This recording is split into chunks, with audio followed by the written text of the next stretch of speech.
Good morning po. Tayo po'y mag-aral ng salita ng Diyos, the Gospel of Luke, chapter 5, verses 4 to 6. Pagkatapos niyang mangaral, sinabi niya kay Simon, "Pumalaot kayo at ihulog ang mga lambat upang manghuli."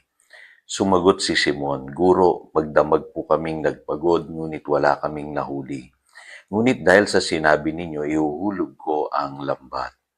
Ganoon nga ang ginawa nila at nakahuli sila ng maraming isda, kaya't halos mapunit ang kanilang mga lambat. Living in God's favor. Nararanasan mo ba sa buhay na ito na ikaw ay pagod na pagod na? Alam niyo po, may isang nagsabi na nakakapagod ang mabuhay at mas nakakapagod ang maghanap buhay. Siguro yan yung karanasan ni Pedro, bago niya nakilala si Lord. Kasi sa totoo lang naman, sa buhay na ito, kapag hiwalay ka sa Panginoong Hesus, parang napakailap ng pagpapala sa iyong buhay. At kahit anong gawin mong sipag at tiyaga, parang kulang pa rin. At marirealize mo, ang kailangan mo ay pananampalataya sa Diyos upang kumilos ang Diyos sa iyong buhay.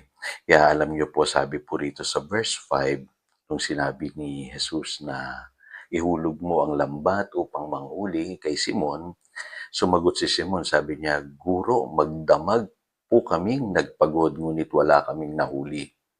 Ngunit dahil sa sinabi ninyo, ihuhulog ko ang lambat." So sa isipan ni Simon Pedro, masipag naman ako, Lord eh.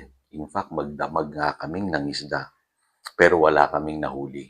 Pero kapansin-pansin po nung nanalig siya at sinabi niya, "Ngunit dahil sa sinabi ninyo, ihuhulog ko ang mga lambat."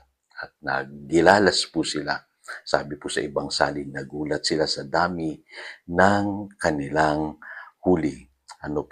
So malinaw po, yung sinasabi sa John chapter 15, verse 5, "Ang nananatili sa akin at ako sa kanya, ang magbubunga ng sagana sapagkat wala kayong magagawa kung kayo'y hiwalay sa akin." Sino daw po yung magbubunga ng sagana? Yung pong nananatili sa Panginoon, yung nakakilala sa Panginoon.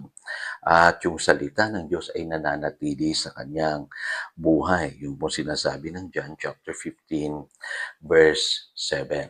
Siguro ang isang katanungan natin sa ating buhay ngayon, pwede ba na maranasan ko namang gumaan yung aking buhay? Pwede po.